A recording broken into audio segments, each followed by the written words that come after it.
बिस्मिल्लाहिर्रहमानिर्रहीम। अस्सलाम वालेकुम। आज 10 जून बरोज़ जुम्मा हम बात करेंगे दो अहम इशूज़ के हवाले से। कल खैबर पख्तूनख्वा की काबीना का इजलास हुआ है वज़ीर आला की ज़ेर सदारत, और एक नुकाती एजेंडा था और वो था वफाक के ख़िलाफ़ सुप्रीम कोर्ट जाना। क्यों सुप्रीम कोर्ट जा रहे हैं पाकिस्तान तहरीक इंसाफ की हुकूमत, और बड़े सख्त जो पिटीशन तैयार की जा रही है उसमें बड़ी सख्त ग्राउंड्स ली जा रही हैं, उसकी तफसील भी मैं आपके साथ शेयर करूँगा। जो सुप्रीम कोर्ट ऑफ पाकिस्तान ने एक हफ़्ते के अंदर अंदर रिपोर्ट तलब की थी, और क्योंकि आज कल 9 जून को उसकी जो अल्टीमेटम था वो ख़त्म हो गया है, तो आज जमा होने जा रही है वो रिपोर्ट जो ISI ने भी और IB ने भी रिपोर्ट जमा करवानी थी और पुलिस की तरफ से भी रिपोर्ट मांगी गई थी। उस रिपोर्ट में क्या आने वाला है उसके ऊपर भी हम बात करेंगे। सीनियर पाकिस्तान तहरीक इंसाफ के वकील ने एक दरख्वास्त दी है, और ये दरख्वास्त आर्टिकल 19A के तहत दी गई है, जो राइट टू इंफॉर्मेशन है उसके तहत ये दरख्वास्त दी गई है कि जो शेलिंग की गई है और जिस तरीके से अवाम नास पर रियासती जबर व तशद्दुद का 25 मई को मुज़ाहरा किया गया है, उसमें क्या क्या इस्तेमाल हुआ है और कितना रियासत का पैसा उसमें झोंका गया है, और उसमें कितने पुलिस वाले थे, कौन कौन था, उसकी तफसीलात जो फ्रीडम राइट टू इंफॉर्मेशन है उसके तहत तलब की गई हैं जो वज़ारत दाखिला से। उसकी तफसील भी मैं आपके साथ शेयर करूँगा। सबसे पहले तो मैं आपको बताता चलूँ कि पाकिस्तान तहरीक इंसाफ के चेयरमैन इमरान खान की तरफ से एक मुतालबा तो ये किया गया है कि मकसूद चपड़ासी की जो डेथ है उस पर उसका पोस्टमार्टम करवाया जाए, क्योंकि काफ़ी सारी चीज़ें सामने आ रही हैं और उसके जिस्म पर तशद्दुद की भी जो चीज़ें हैं वो सामने आ रही हैं। फिर एक मुबैना तौर पर जिसमें नेचुरल लिखा हुआ था डेथ सर्टिफिकेट, अब वो भी सामने आ रहा है कि वो भी फ़ेक है। तो ऐसे हालात में इमरान खान की तरफ से ये बड़ा मुतालबा किया गया है। दूसरी तरफ इमरान खान ने यह भी कहा है कि हम अगर इस हुकूमत की मुआशी तौर पर अपनी हालत संभालने की पोजीशन में ये नहीं थी और ये मुआशी तौर पर हुकूमत नहीं चला सकते थे, तो उनको क्या ज़रूरत थी हुकूमत में आने की। ये सिर्फ अपने केसेस ख़त्म करवाने आए हैं और इसके अलावा कुछ भी नहीं है। और ये सिर्फ ये चाहते हैं कि सारे जो मामलात हैं उसमें आइन और कानून के मुताबिक और सारी चीज़ें, क्योंकि इनका एक ही मतमा नज़र है इस इम्पोर्टेड हुकूमत का, और वो ये चाहते हैं कि किसी न किसी तरीके से अपने केसेस ख़त्म करवाएं, अपने मामलात को देखें और चीज़ों को मद्देनज़र रखा जाए। अब यहाँ पर क्या है कि इमरान खान कहते हैं कि ये अमरीकी जंग में पहले मुशर्रफ ने हमें धकेला और उसके बाद अब ये हमें जो है उस जंग में धकेलना चाहते हैं। उनकी तरफ से कहा गया कि इकनॉमिक सर्वे के मुताबिक हमारे तीसरे साल में GDP की शरह 5.75 थी, जबकि हमारी हुकूमत के आखिरी साल में 5.97 की शरह से हमारे GDP में इजाफा हुआ। उन्होंने कहा कि मुल्क के पास खर्च करने के लिए जब पैसा आता है तो मुल्क तरक्की करता है। हमारे दौर में हमने 6001 अरब रुपए रिकॉर्ड टैक्स जमा किया। उनकी तरफ से ये कहा गया कि हमारे दौर में मुल्क की तारीख में सबसे ज़्यादा 32 अरब डॉलर का एक्सपोर्ट में इजाफा हुआ, जबकि हमारी हुकूमत में एतबार करते हुए बैरून मुल्क पाकिस्तानियों ने रिकॉर्ड 21 अरब डॉलर की तरसीलात ज़र भेजी। इमरान खान ने कहा कि 60% पाकिस्तानी देहातों में रहते हैं। हमारे दौर में ज़रूरी पैदावार में दुगना इजाफा हुआ। हमारे दौर में सबसे कम बेरोज़गारी थी। और उनकी तरफ से ये कहा गया, क्योंकि ये इमरान खान ने जो बात की है वो इमरान खान ने नहीं की, जो सर्वे आया है रवां माली अहदाफ का जो चौथा साल था उसने ये जो इकनॉमिक सर्वे है उसने ये वाज़े किया है और ये कहा है कि ये जो सारा मामला है इसमें इमरान खान की हुकूमत ने अपने अहदाफ पूरे किए हैं। इक़्तिसादी सर्वे में तहरीक इंसाफ की हुकूमत की कामयाबी मुआशी पॉलिसी का एतराफ़ किया गया है और GDP ज़राअत खिदमात और सनती शोबे की सरा नमू जो है वो मुकर्रर करदा अहदाफ से भी ज़्यादा हैं। माली साल 2021 और 22 में अहम इक़्तिसादी अहदाफ हासिल कर लिए गए और GDP 6% रहा। इक़्तिसादी सर्वे 2021-22 के अहम खदोखाल जारी किए गए हैं, जिसके मुताबिक रवां माली साल के लिए मुकर्रर 4 अहम GDP ज़राअत सन्नत और ख़िदमात के अहदाफ हासिल किए गए। रवां माली साल ज़रूरी शोबे में तरक्की देखी गई। पैदावारी हदफ 3.5% मुकर्रर किया गया था, जबकि पैदावार 4.4% हुई। सनती शोबे में पैदावारी हदफ 6.6 अबूर कर लिया गया है और रवां साल पैदावार 7.2% तक पहुँच गई। इसी तरह खिदमात के शोबे का पैदावारी हदफ 4.7 था और पैदावार 6.2% तक रही। इक़्तिसादी सर्वे के मुताबिक रवां माली साल औसत महंगाई की शरह 13.3% रही, जबकि हदफ 8% मुकर्रर किया गया था। तिजारती खसारे, दरामदात, करंट अकाउंट खसारे, सरमायाकारी, नेशनल सेविंग्स, गंदम और कपास के पैदावारी अहदाफ हासिल ना हो सके। और इसके अलावा भी बड़ी डिटेल्स हैं इस सर्वे के अंदर, लेकिन आज उसी सर्वे की रिपोर्ट को सामने रखते हुए पाकिस्तान मुस्लिम लीग नून की हुकूमत ने ये एक प्रेस कॉन्फ्रेंस की और कहा है कि पाकिस्तान में बेहतरी आई और हमने अपने अहदाफ हासिल किए हैं और FBI ने अपने अहदाफ हासिल किए हैं।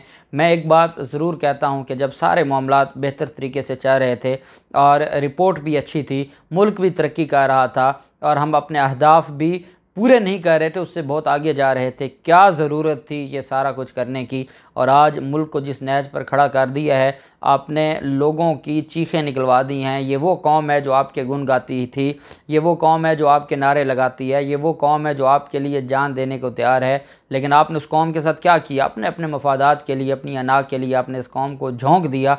और आज ये कौम, हालत ये है कि एक मुतवस्सित तबके के लोगों के पास भी 2 वक्त का खाना पूरा करने के पैसे नहीं हैं।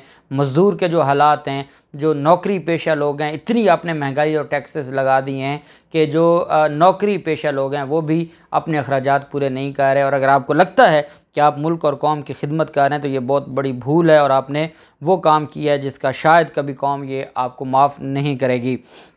दूसरी तरफ जो मामला है, ये secretary home government of Punjab को पाकिस्तान तहरीक इंसाफ के वकील अज़हर सिद्दीक़ एडवोकेट ने ये एक मरासला जारी किया है और उनसे जवाब मांगा है।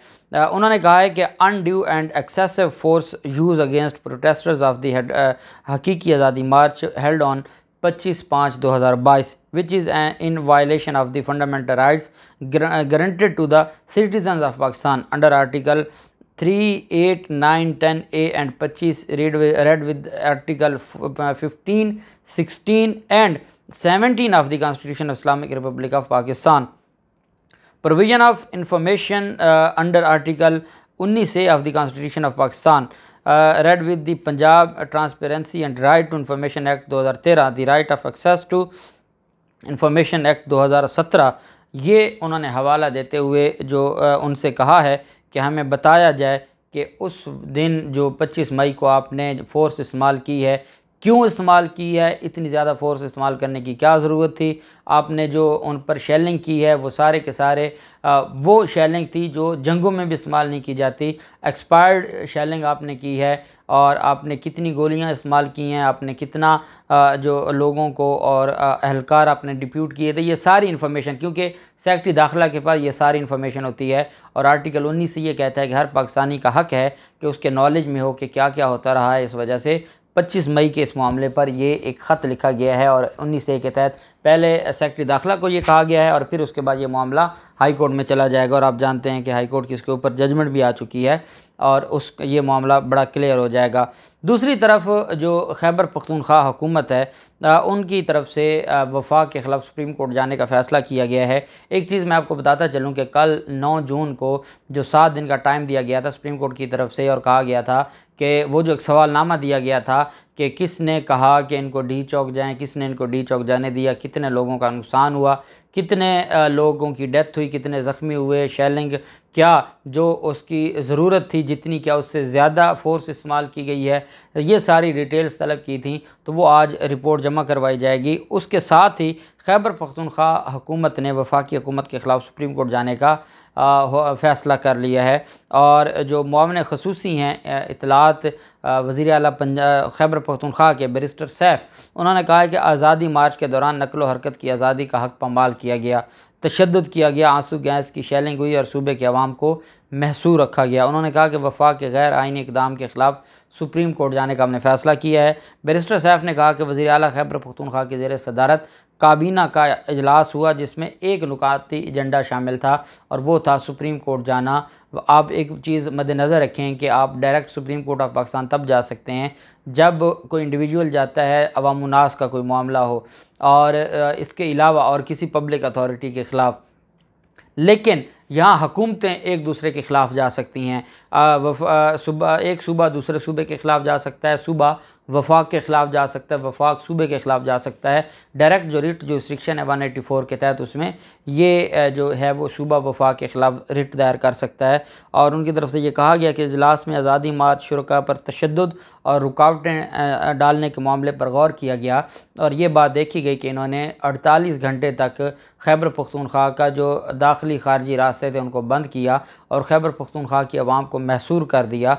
और इन्होंने सिक्योरिटी के नाम पर या लॉन्ग मार्च को रोकने के नाम पर जितना जुल्म किया है और जो तशद्दुद किया है उसमें वज़ीर आला खैबर पख्तूनख्वा भी उस पुरअमन एहतजाज में शरीक थे, उन पर भी शेलिंग की गई है और खैबर पख्तूनख्वा की आवाम पर तशद्दुद किया गया है जो वफाकी हुकूमत ने गैर कानूनी और गैर आइनी काम किया। इस वजह से सुप्रीम कोर्ट ऑफ पाकिस्तान वफाकी हुकूमत के ख़िलाफ़ कार्रवाई करे और जो ना सिर्फ खैबर पख्तूनख्वा की आवाम का जो हक़ उनसे छीना गया है, मूवमेंट का जो हक़ है जो उनसे जो फंडामेंटल राइट था उसको छीना गया है, बल्कि तशद्दुद भी किया गया और उसके ख़िलाफ़ ये दरख्वास्त दायर की जा रही है। और ये बहुत पहले दरख्वास्त दायर होनी थी लेकिन इंतज़ार किया जा रहा था, जो सुप्रीम कोर्ट ऑफ पाकिस्तान ने पहले रिपोर्ट तलब की थी। आज वो रिपोर्ट भी जो है वो जमा हो जाएगी, उसकी भी डिटेल्स मैं आपके सामने शेयर करूँगा और फिर उसके बाद उसको देखते हुए ये दरख्वास्त दायर की जाएगी। इसकी भी जो तफसील होगी आपके साथ शेयर करते रहेंगे। अल्लाह पाक पाकिस्तान का में नासिर हो। बहुत शुक्रिया। अल्लाह हाफिज़। पाकिस्तान जिंदाबाद।